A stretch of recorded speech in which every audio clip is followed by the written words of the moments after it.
sa anak ko. Pagkain, siguro masasarap na siya. Dadalayin ko na doon sa pagkainan niya. Siya, ayun. Ano ko naman, papagsabihan ko naman ng isang bunso. Bunso! Mamaya kumain ka na, itayin ko lang ate mo sa gate. Sige po. Sige, punta na ako doon. Magsakura ka na lang. Magsakura ka muna dyan, ha? Sige, sakura ko pagkain sa'yo. Ano sasabihin mo? Bigay ko dito, ha, muna. O, ano yun? Ikaw ang ate, ano sasabihin mo? Kasi ako. What? Pinag-aral kita ng mabuti! Hindi sapat lang ganyan! Magbubuntit ka dyan, ano? Ano? Ano na kita sa asawa mo? Ngayon ko sinabi sa akin, buntis ka? Doon ta, lumayas ka ngayon.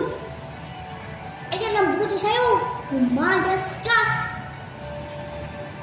Kasalanan ko po eh, nabuntis ako eh. Napupunta na ako, bawa naman ako doon pasok doon eh. Nakita ko ba? Ayan o.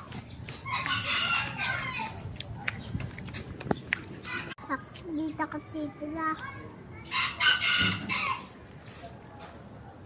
Dito ko matutulog. Kakain na ako.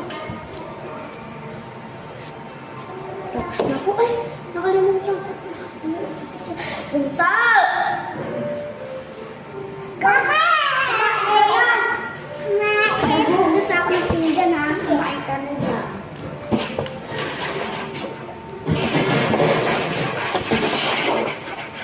Kain pa ako pero ang anak ko. Ha! Sunog! Sunog! Tulong! Tulong! Sunog!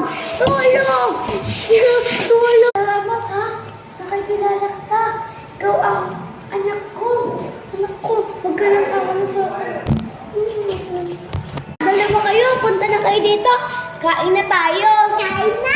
Sige! Sama-sama tayo ha. Walang iwanan. Oh.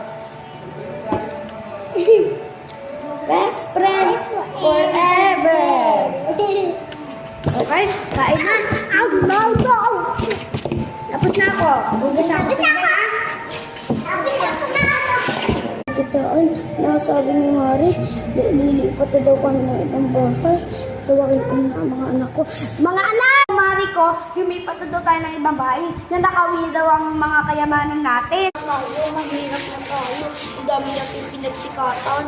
Kaso, humirap lang, ninakaw lang ng kumari ko.